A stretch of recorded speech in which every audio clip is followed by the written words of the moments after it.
When I found about government contracts, I landed my first $70,000 contract, and it was for 28 days of work. And so I was just like, what? Like, I was working 40 hours work weeks, having kids missing out on first steps, having to take them to childcare, missing out on first words, working overtime, not having time to do anything for 90,000. And here's 28 days of work for 70,000. So I almost replaced in way less time what I was, what I had sacrificed. I almost replaced that income, right? And so I was just like, why don't we know this?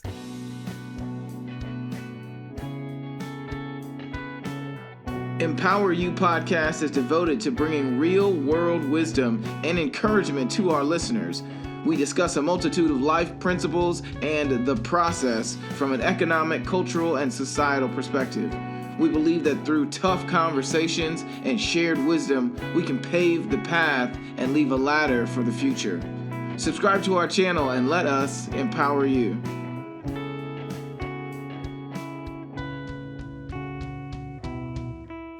Welcome to Empower You podcast. My name is Kidboy Cooper. I am so excited that you are here. Today we're going to be talking to an incredible guest, and she's going to give us a lot of great insights. But before then, I kind of want to tell you about what we're doing. So obviously, we have been discussing men's issues. I've been under a bit of a burden, I guess, to really shed a lot more light and perspective on some of the behind the scenes things that are going on with men. We have a lot of conversations around and about men, but we really don't talk to conscious black men, conscious men in general, about some of the inner workings that are going on. And so the topic for our interview today is going to be about false expectations.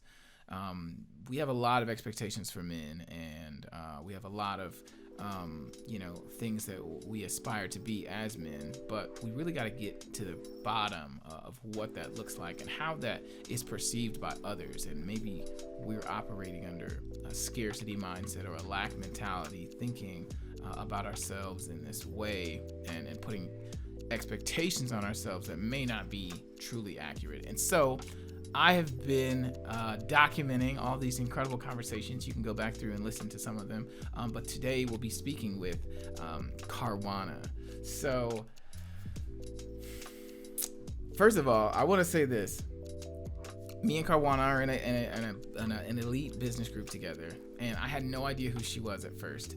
But when she got on and started to speak about some of the work that she does, I was just very, very interested.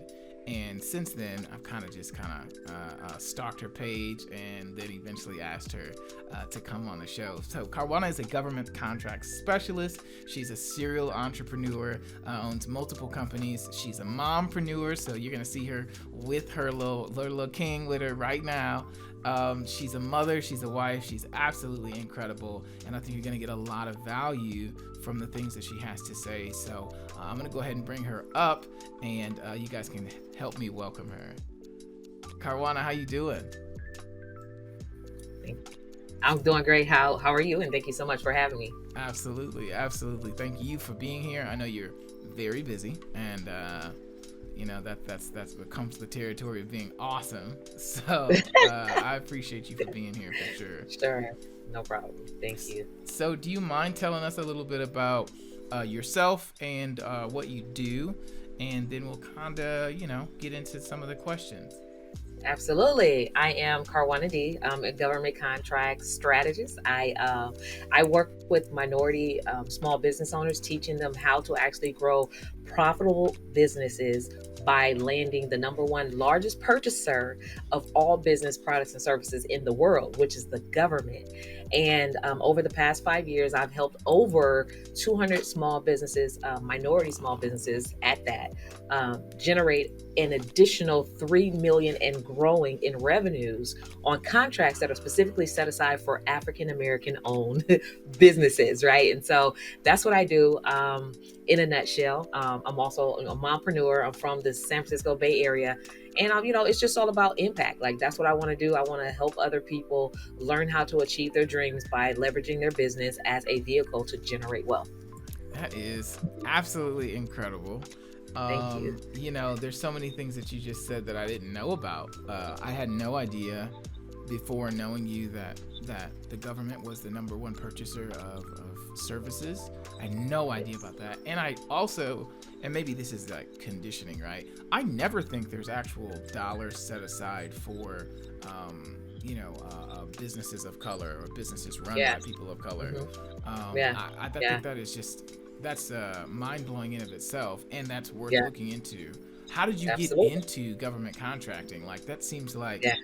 you kind of are in a Stumbled upon. I feel like yeah I stumbled upon, and I coined it actually the $1 trillion secret, right? Because there's yeah literally trillions of dollars that's being set aside for Black and brown businesses and women-owned businesses.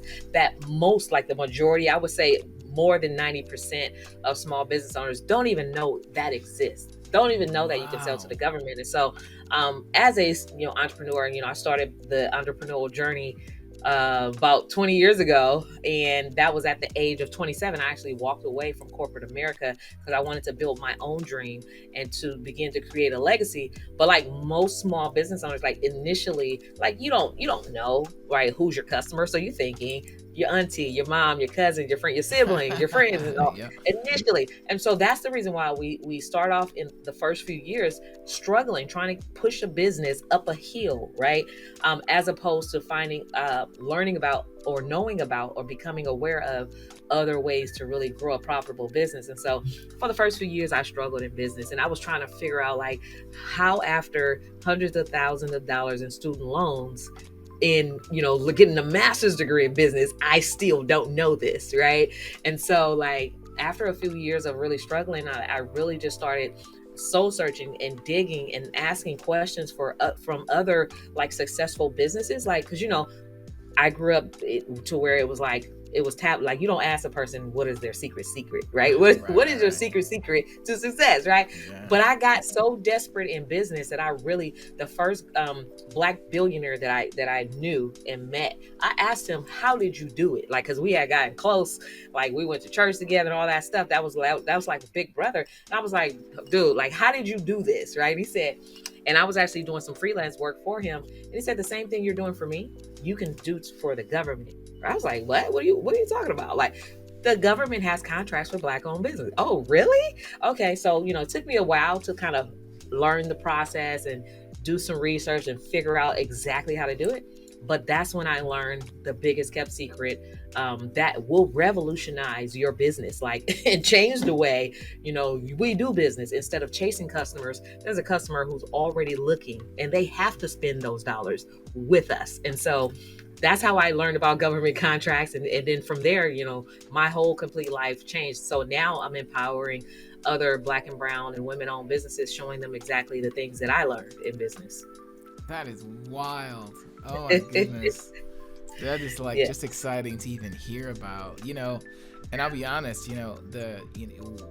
both of us are part of a, like I said, a business group, and I've just heard more things that I just never even imagined. When they say you don't know what you don't know, Yep. you really don't. You don't even No, know no. that these questions could even be asked. Yeah. Like there are just so much information that we just Yes. completely miss, because Yes. we're so That's busy right. just living life, and for me Yes. especially, we grew up surviving. We Yeah. grew up going to church and surviving. Yeah. That's what we grew Exactly. up, and so it's Exactly. incredible that you can do Yeah. that, and that as people of color, we don't have to settle for thinking of our businesses and our lives the way that we've been Right. conditioned to think about them. Yes. Yes, absolutely. And I would say, like, we have really, like, I always tell people, the first time that I realized everything that I learned was a lie was my first experience as a freshman in college. I learned that Christopher Columbus did not discover America. I didn't know that that was fake in high school, because everything that, like indoctrination happens in school. Like all the things that we learn in school are completely like wrong. And I have no problem. Like I have master's degree, bachelor's degree, like all that stuff, right? So I have nothing against education, but it's just like we really have to learn to teach our own, and we really need to learn how to be a student of our own selves, and be responsible for our own knowledge and do our due diligence to learn the truth. Because the truth and the matter is like, even in learning business things in school and in economics, we think that it takes 2 to 3 years to turn a profit in a business, and you're supposed to be upside down for the first few years. But guess what? This big secret, you could be profitable in the first 30, 60, 90 days. And we're talking about multiple six figures and multiple millions of dollars that's on the table. So it's just like, we like, oh my God, like we completely have been lied to. And so while we're distracted trying to survive, trying to pay bills and all these other things, there's people who know this stuff, and they're getting, those are the ones that we look at their lives, and we're like, oh my God, they're so brilliant. Oh, that's Elon Musk. Well, guess what? Elon Musk has the largest government contract in the world, the sky thing, right? Sending people to space. Elon Musk has a government contract, right? That's how they're doing it. It's just Oh like my we have been God. duped and left out. and this is it for like knowledge. The more you know, the more you can actually position yourself to win. Like we weren't like, we're not here to be broke. We're not here to pay bills. And you did not start a business to struggle, right? If you're going to do that, you might as well go work for someone else. so it's like, if you started a business, the business is going to bring you millions. You just have to get through all the noise and figure out the truth about business. And that's what I'm just telling the truth about business. Listen, this is wild to me right now. I feel like, so imagine this. This is what I'm thinking right now. Today I've been kind of transported. I've been feeling like my 16-year-old self a lot today. And so there's this one particular spot on Broadway where I grew up in Gary, Indiana, where I used to walk by there to catch the bus and stuff like that. And I used to think, how am I going to get out of here? What am I going to do? How is this going to work? Because I wanted to do stuff that I had just never seen done before. I wanted to be able to make money. I wanted to be able to live my life in a way that wasn't just about surviving. And so when you're saying all of this, I'm thinking, what if that 16-year-old was listening to you speak right now? The entire world completely changed. Completely. And I think that's the power, one of just sharing information, but then also of just this podcast in general. Because I don't want to know the fluffy stuff. I want to know exactly how people who have done it, how they would advise other people to move forward so that they're not stuck for years and years and years taking all these programs and doing all this stuff, when in reality that person is sitting on a huge government contract they just didn't even tell you about. You thinking they doing all this stuff, and so that's incredible. So when you're starting this government contracting work, like what about this do you enjoy, right? Like, so you stumbled into this, but what made you want to start sharing it with other people? What made you want to start because a lot of folks, they gonna keep their little $1 million secret. They not gonna tell you nothing. Yeah, that is so true. And like for me, I've always been a sharer of information. Like I've always been a giver, right? It's just like one of my gifts, to share, to help, to push people along, to motivate. All those things has always been a part of who I am. So even before I knew about government contracting, I knew about how to start a business. So I would share with people, this is how you build a business. And I learned about how to build business credit. And I would share with people, this is how I got that first, couple $100,000 to like invest in my business by leveraging business credit. Did you know you can do this? Did you know just because your credit is jacked up that you can fix it, right? Like you don't have to stay where you are, right? And these are things that the wealthy people are doing, they're leveraging credit and all those things. So I've always shared information. So government contracting, like that phenomena, was just one more thing that I was like, when I actually, the first contract that I ever landed, like mind you, I quit a job at 27, and this job I was making about 80 to 90,000 a year. and this is like with overtime and all this other stuff, working 40-hour and more work weeks, right? So I quit that job to build a business. And initially, my business was only bringing in maybe 20, 30,000 a year or less, right? So I'm just like, okay, well, I'm upside down. Do I have to go back to work? And so, basically, so I was trying to figure out how to do that. When I found about government contracts, I landed my first $70,000 contract, and it was for 28 days of work. And so I was just like, what? Like, I was working 40 hours work weeks, having kids missing out on first steps, having to take them to childcare, missing out on first words, working overtime, not having time to do anything for 90,000. And here's 28 days of work for 70,000. So I almost replaced in way less time what I was, what I had sacrificed. I almost replaced that income, right? And so I was just like, why don't we know this? Why don't they share this information? I had that aha moment, just like when I first discovered Christopher Columbus. That whole little thing about Christopher Columbus discovering America was a lie. It was another like, what type of thing. And so I was just like, I'm going to be the person that tells everybody. I'm gonna let y'all know, this is a $1 trillion secret. They have buckets of money for us, and we need to go get it. But most people, they hear the information and they don't really understand how real that is. Like, so yesterday, I was walking down the street and I decided to, go live on my Facebook because I wanted to do I Spy, a government contract, to kind of bring it, like, to show people exactly opportunities that we drive by and we walk by all the time. So I was walking down the street and I see a bus stop, right?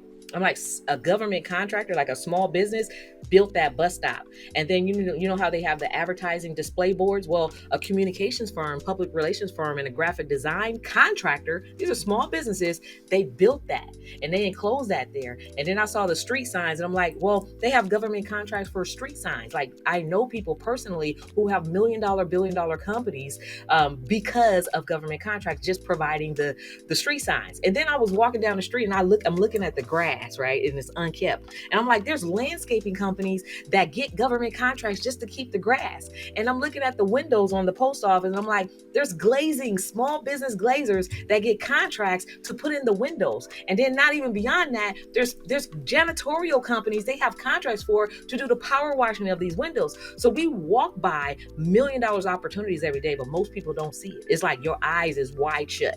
You know what I'm saying? Like, your eyes is wide shut. And so I'm here because I want to shed light on opportunities. I'm getting it. And like you said, most people have the crab in a bucket mentality. Yeah. They want to keep these secrets to themselves but guess what? It's so much money on the table. We're talking about multiple trillions of dollars across federal, state, and local city.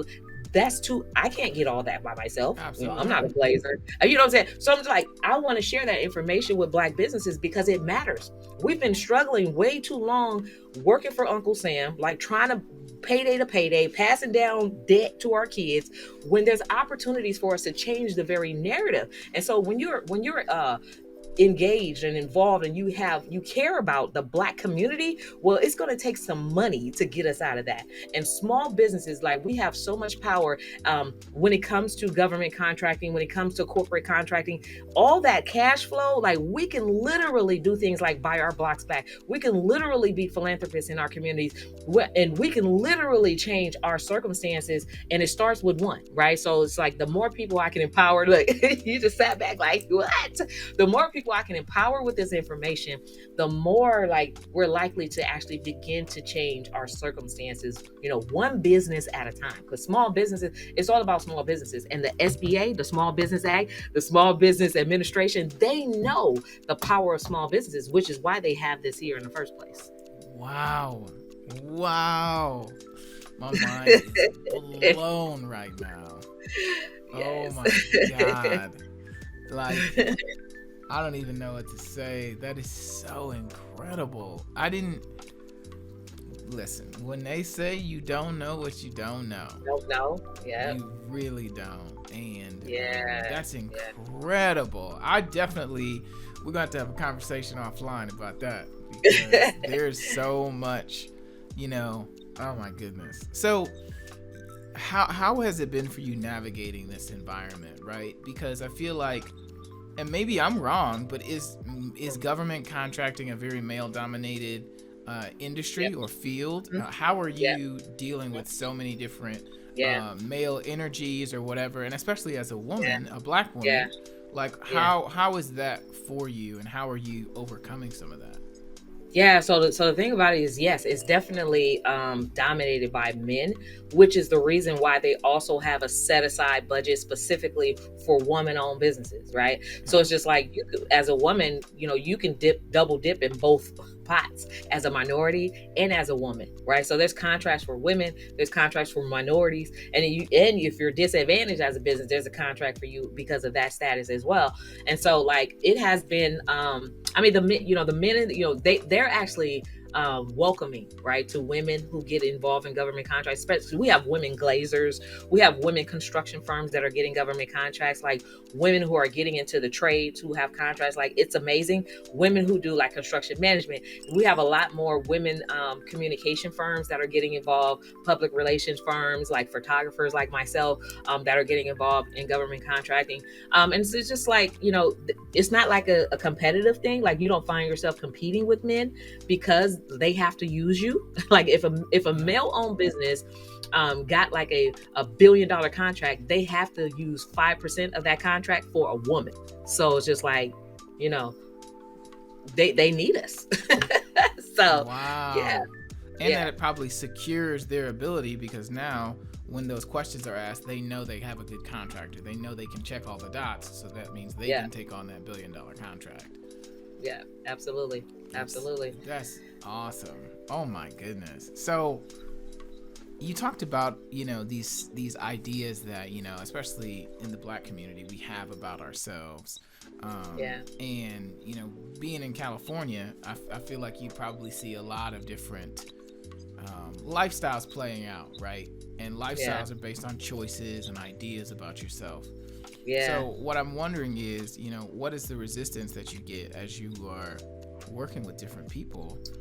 yeah, What are you yeah, encountering? Because now yeah, you're working with business owners who are yeah, where you used to be, right? They haven't had their yeah. Christopher Columbus moment. They haven't Moment. had their government Absolutely. contract moment. They Yeah, haven't seen it. And so now they're like, okay, I trust her. yeah, She seems really trustworthy. yeah, I'm a help. I'm a hire yeah, you to help me, or what are you encountering during this yeah. process though? Just what I encounter is that people don't really understand how big this could be for them. A lot of times I encounter that people don't even understand um, like how to invest in themselves, and how investing in yourself is actually going to help you build and grow your business. And I understand because I was there before. When I had a broke mentality and I was a small business owner, the reason why I was stuck at 20,000 and 30,000, a year revenues, is because I did not invest in the tools and the team in order to build capacity to take my business to the next level. And so I remember very clearly when I would go to like the small business week events, and there will be like all these vendors, right? Vendors like MailChimp, like all these other companies that have tools like that's going to help small business owners basically grow their business. And I'll be like, well, I don't need a email campaign. I don't need I CRMs. could do it I'm going to myself. everything manual, right? Because when you're a small business, this is some of the things that I encounter. You think the more money you keep, the more money you'll have. But guess what? It's completely backwards. So everything that we even learned about money is completely wrong. Money is currency. It's supposed to flow. So really it's the more money you give or invest, the more money you will receive. And it's just like once I understood that, the very first time I invested into my business, I think it was like a couple thousand. Like I literally made about 30,000 back from that $2,000 investment. And I was like, the more money you spend on your business, the more money you make. And so here's the thing, when it comes to like teaching people, of course, how to build $1 million companies with government contracts, because that's one thing you learn, and you can do this forever. We have people that are landing $250,000 contracts, like, and on and on and on and on, right? Like Wow. large contract for the first time, right? And Wow. but if you don't see the power of like this is not going to be for free. Like I'm not going to be able to teach you this like step by step and show you how to do this for free. You have to be willing to make an investment. If I showed you how to do it for free, then I'm cheating you out of giving to receive that thing, that transaction, right? Yep. But most people are so stuck on the more I keep, I'm going to keep my little coins and figure it out. And I'm just going to figure it out on my own, right? So now you have time, that a whole bunch of years that go by because you thought you were keeping money, but really you were losing out on the opportunity to make $1 million a year. Right? So it's just like you lost. And so that is one of the biggest hurdles, is just trying to get people to see the bigger picture. And especially Black and brown, like businesses, like get you to see like you have to invest in tools and knowledge to help you get there faster, because you don't want to become a millionaire 30 years from now. 30 years from now you may have like 10 years left, right? You want to enjoy life right where you are, like right now, right? So if I can show you how to do that in the next 6 to 12 months, then it's worth investing, so you buy your time back. And not only do you buy your time back, now you can buy the lifestyle that you aspire to, that you've been dreaming about. And it's not going to take you 30 years or maybe never to get it. You can get it much faster when you have the right strategy. And so that's one of the biggest things that I encounter, just like the mindset, trying to help people see the big picture. Yeah, like this is a real thing. It's not like playing a lottery. You play the lottery, you're one in a couple million, right, chance of winning, right? But you invest in your business, you have a 50-50 chance. So can you bet on you? Are you going to do the work? If you do the work, you will get the results. Absolutely. I 1000% agree with that. If you do the work, you'll get the results. And it might take a second, and you got to hang out and hang in there, but you'll get the results. That is absolutely awesome. So you mainly work with women. Is there a reason you don't work with men? Is there I do. Okay, I do work with men. Okay. I work with men. So just primarily, women have been the, initially I wanted to empower women, which the reason why I've named my business She's Got Goals, because I wanted to empower women. And then the men were like, well, what about us, right? So absolutely.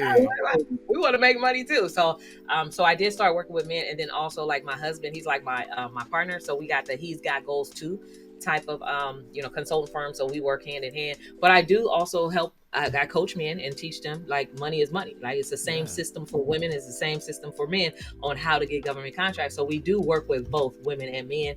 It's just that you see a lot more women investing in themselves than men for some reason. So why is that? Why do you feel like men are so limited in their thinking or in their understanding, that you feel like they don't feel like they're worth investing in? Do you feel like men feel like they have too much pride to admit that they need help in areas? What kind of expectations do you think are causing some of this? Because I know this is true in the self-development world too. An Empower You podcast is a mentorship podcast, right? But mentorship allows you to develop yourself, right? And so it is self-development, and so there's only 10% of men in the self-development space for some reason. So why do you think that is, that men have such a hard time investing in themselves and ultimately getting to where they want to be?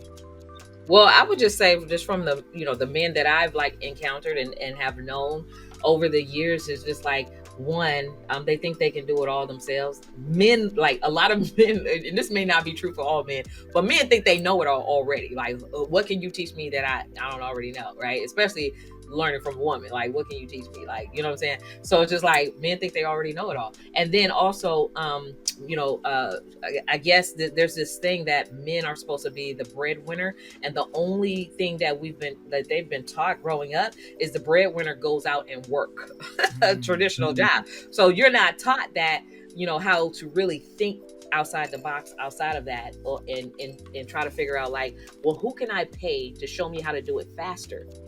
Right, so that I can get results faster to provide for my family faster and stuff like that. You don't think that way.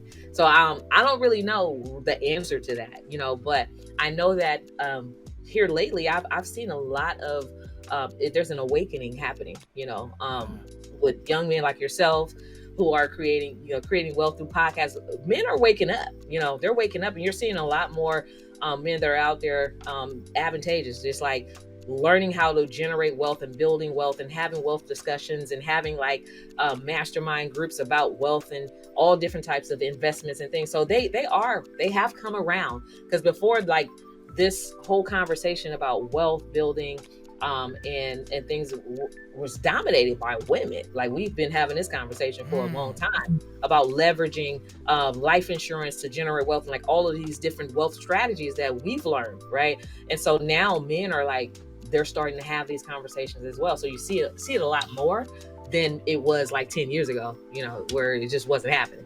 So I feel a little bit played right now. I'll be honest. So ladies have been having these conversations in secret, behind our back for forever? In secret. I guess so. I guess it is in secret. No, yeah, but no, we had, like, women have been having these conversations. I think it was probably maybe about 12 or longer years ago. Like, I was in when I began to see life through a different lens. Like, I had learned about this woman's group type of thing, where they would have conversations about wealth, right? And how it really works. And how I grew up was like, you save your money, right? And eventually you hope, that you'll get wealthy that way. But it's like, all of that is like, you'll never get wealthy saving money. You have to learn things like how to make your money grow. And so we will have conversations about how there's different types of like life insurance policies that the wealthy people they get, right, to pass down generational wealth. Policies that you can actually leverage and use while you're alive, and borrow from to become your own bank and things of that nature. And how there's bank accounts where you put money in certain type of bank accounts, and they pay you compound interest. So just like the credit card companies compound the interest on you, and you end up paying more than the value of the credit card, right, in return. Well, there's bank accounts that pay you that way as individuals. And so we started having these conversations about how to position yourself and how credit really works. And because I remember I could not care less about a creditor coming after me. And literally, in my broke mindset back then, I was just like, get in line with the rest of them. When a creditor would call me, we go do this, get in line with the rest of them. I know I owe you. I ain't got no money, right? But what I learned was that broke credit can be fixed. And then when you fix your credit, you can leverage it to generate wealth, like by getting lines of credit, not to go shopping, right? But to invest in things like real estate that's going to make money, right? But to invest in things, like gold bars and gold coins that's going to increase in assets. So we started thinking about and having conversations about wealth. And I'm like, wow, like, I've been broke all my life and I never knew that you can do these things. Like, I didn't know I can own land. Like, we started buying land, doing those things. Like, I didn't know we can buy land this cheap. Like, I think I bought like 10 acres of land. It was under $5,000. Like, I didn't know I could ever do that. I would have never in a million years dreamt that would be me. I would have never in a million. So you have these wealth conversations, and it's like one of the greatest books I think that was ever written for me was Robert Kiyosaki. What was it called? Like Rich Dad, Poor Dad. And it is so true. These are the things that rich fathers and rich families talk about with their kids.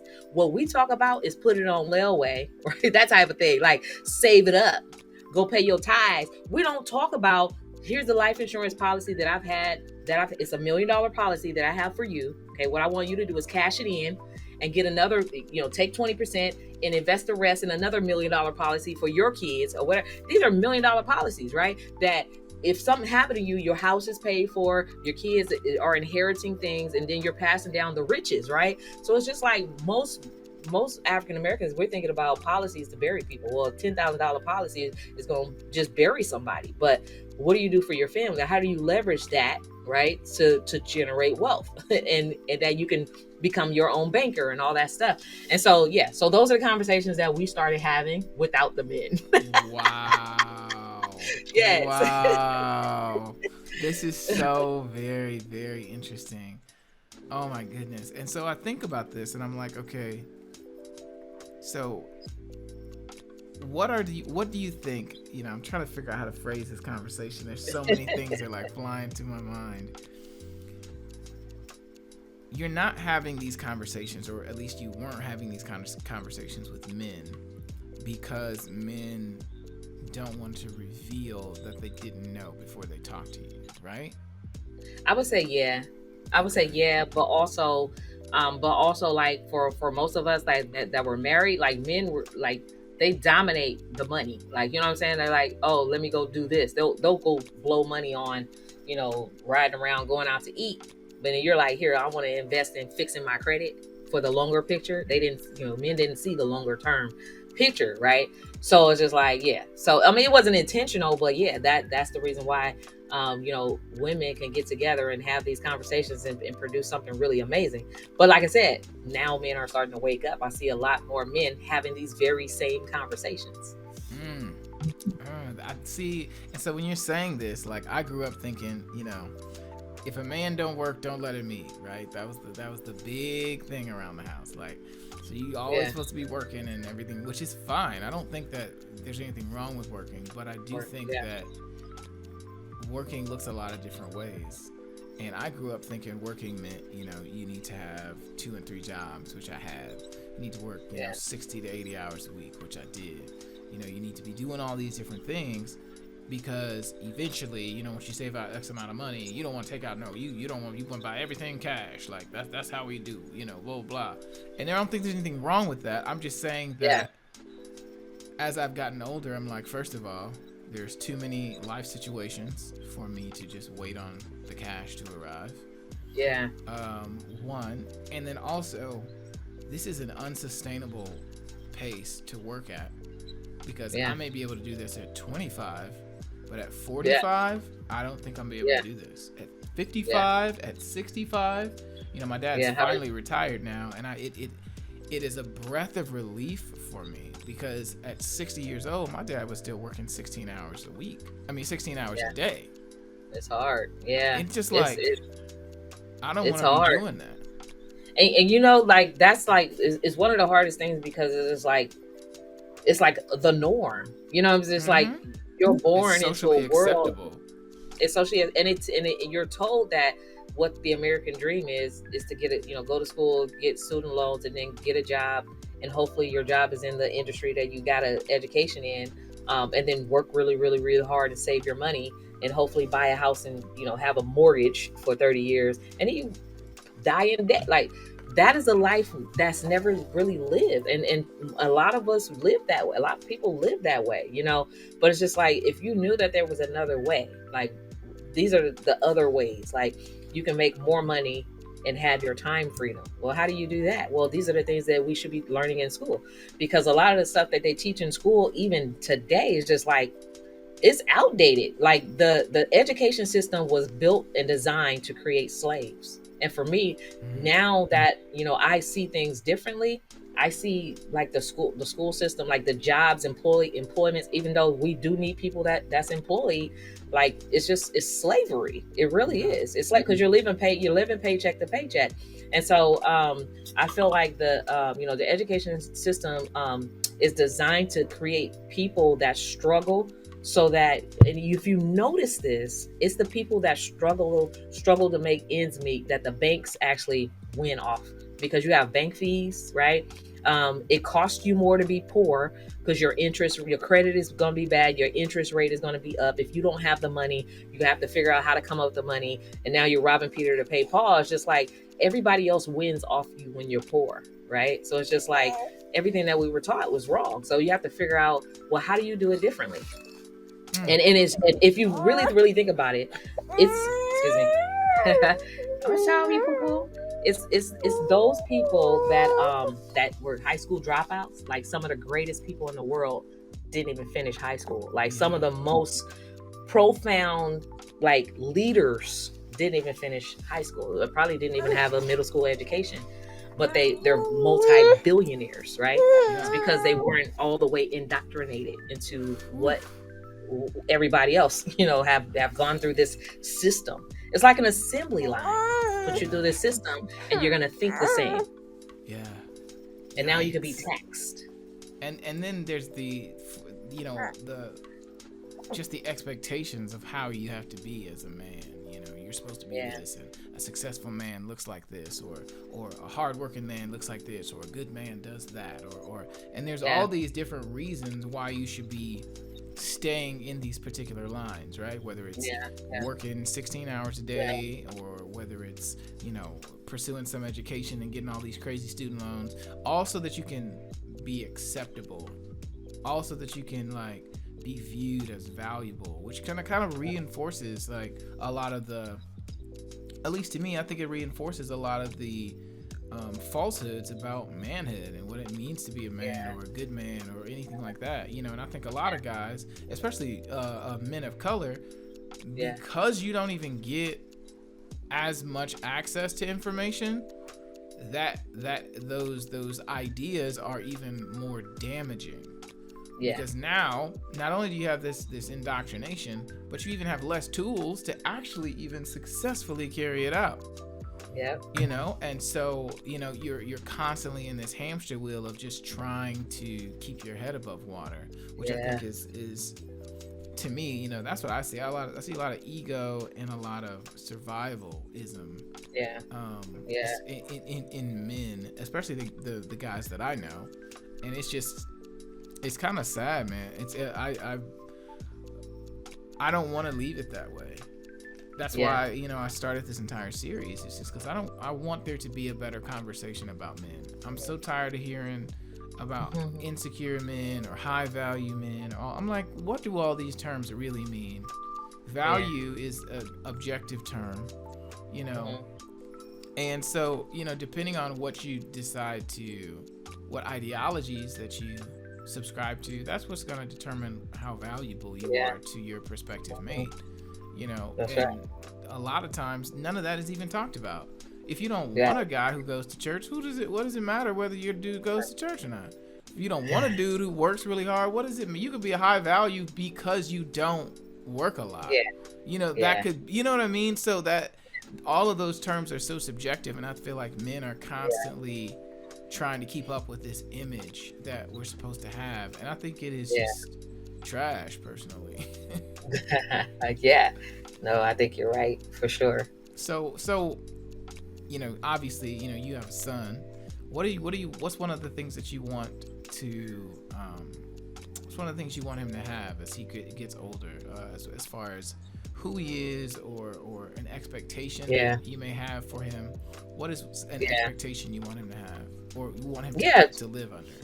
To live under. So for me, just knowing that, 'cause, in our culture, right, you 18, you grown. That's how we grew up. It's like you 18, you were grown. And I see a lot of people pushing their kids out to the streets as soon as they turn 18, not even realizing that's still a child. That's a kid. They're not even ready. What tools in these 18 years? What they've been in school. So what tools have we gave them to survive? And so for me, I want my children to know that the sky's the limit, and that they don't have to rush out into the world, right? And there's a lot more knowledge than what you just learned in those schools. And to apply yourself, like you have to be you have to be a student of success. Like you have to study people who have had success and look at their journeys and the things that they know, and just know that, think outside the box. Like the world does not end. Like the extent of your world is not just what's in your zip code and what's in your neighborhood. Like when you travel the globe, it opens your mind to see you can live anywhere. There's other types of lifestyle. Like there's a whole lot more to the world than just what we see every day. And so my expectation is really for my kids to embrace, the journey, the things that I've learned, the things that I'm empowering them to, and leaving for them, like the legacy, but also like to take the information that I'm leaving, and that I'm sharing with them, and just take it to the next level. Because you're never fully grown, right? Like there's always room for growth. There's always more information, and there's always something else that you don't know.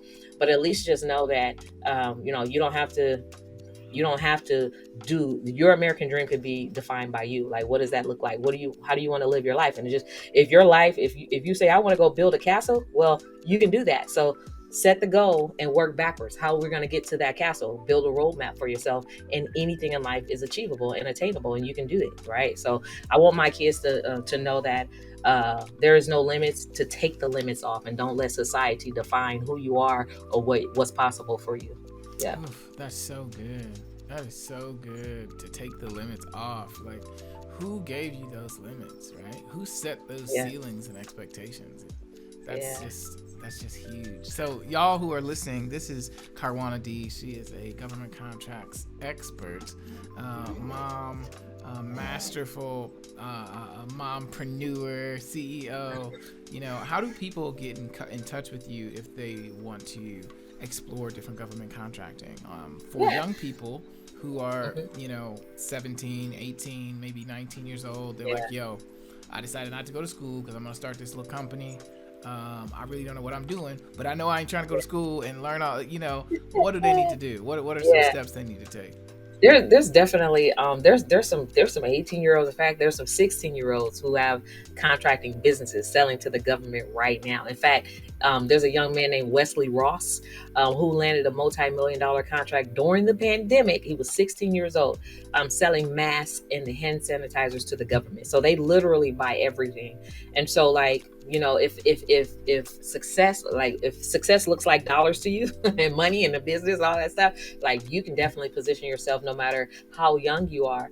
But I would say the very one of the best places to start is to learn and to understand what this is in the first place, so you'll know exactly how to position yourself. So I have a 5-day challenge at the end of every month.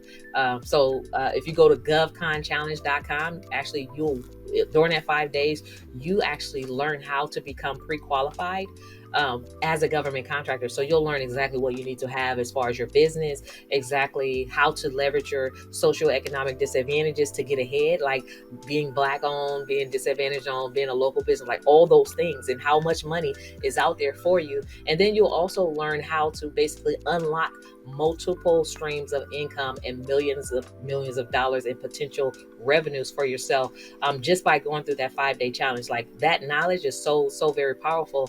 And so I would say join the challenge. Is govconchallenge.com. That's the best place to start. Yeah. Wow. I will have all this information in the show notes for you guys because I am sure you're going to want to be like, all right, well, she made it sound like the smartest thing to do. So I'm going to just go ahead and click this link. Absolutely. So Yeah. not all of that information will be in the show notes. You guys can go ahead and follow Miss Karwanna D. Because she gives out a lot of really great information. And obviously, as you can tell, she is an absolute expert in her field. So, really quick, well, actually, it don't have to be quick, but at the end of every episode, we ask our guests to leave us with a thought exercise. And so, while you're thinking about that, and a thought exercise could be anything, right? Like a poem you read, or a book that you like, or just something that you really want Hmm. to leave with the audience. But Sure. before we go to the thought exercise, I want to ask you just one more question. So, aside from being a mom and an incredible consultant, business owner, what is it that you wish people knew about you, or that you wish people would ask you about? That's a really good question. So let me see. I mean, what do I wish that people knew about me that they don't? I mean, most people already know. Like, if they've been following me, they know that I'm really passionate about helping people, and I'm sincere about helping people. And what I wish they knew about me was just more of, like, where I came from. I mean, I wish people would know that, that I'm just like them. I'm no different from a regular person who decided not to live again, the norm, like, not to be a part of the American dream that was given to me, but to create my own, so that they too can know that they can design the life that they want to live as well. So that's pretty much it. Like, but as far as, like, lasting impressions, like last words that I want to share. There's a favorite quote of mine by Tony Gaskin, and it says, if you don't build your dreams, someone else will hire you to help them build theirs.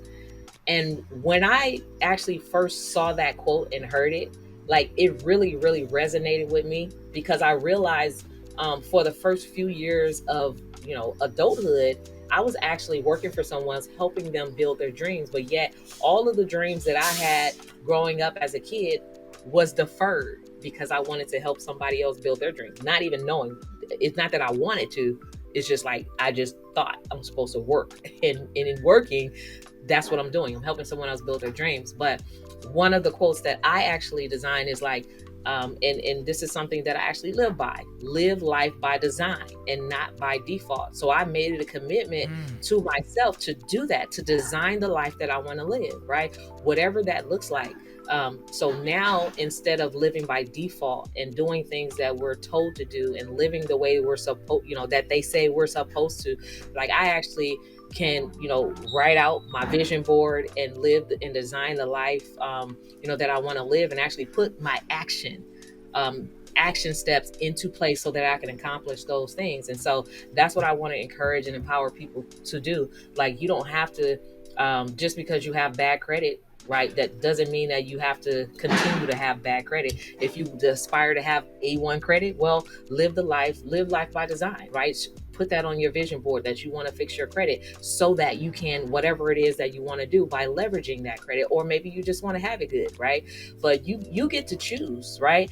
But at the end of the day, let's just say the average person lives to 100. What is your story? Is your story just I woke up every day to go work hard? Like, you have to care so much about the story that you leave behind, because somebody is watching and somebody is following you, and somebody is actually going to inherit the habits that you had, right? And so what is your story? So you have to learn to, just kind of create a story that somebody's going to be proud of, and create a story that tells history, that tells your history, not history that's been told to us, right? We have the power to change history in our household. And they say church starts at home, right? The first church is at home. So you have to start with your family.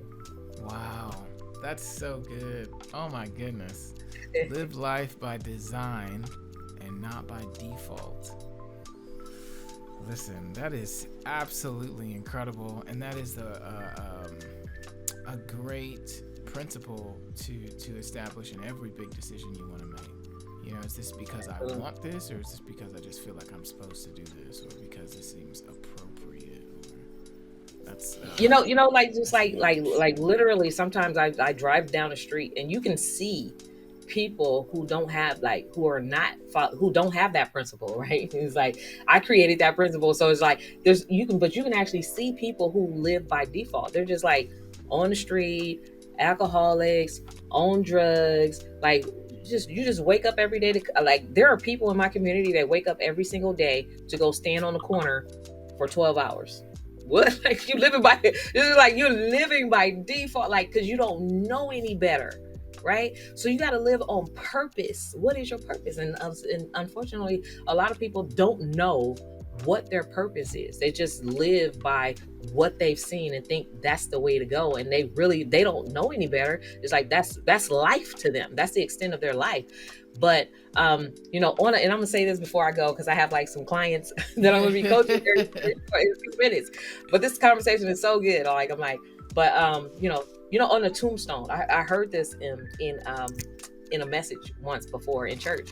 On a tombstone, you have the year that you were born, and there's a dash before the year that you pass away, right?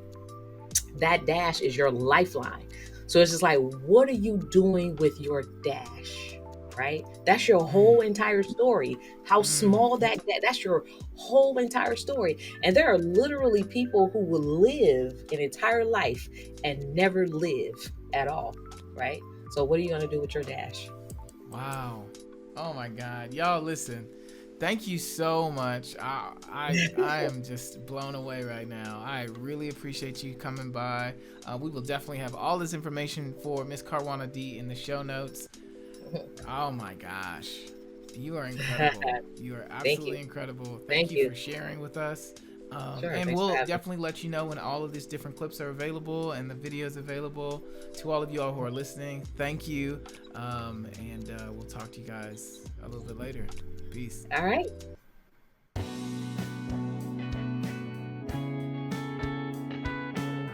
Empower You podcast is devoted to bringing real world wisdom and encouragement to our listeners.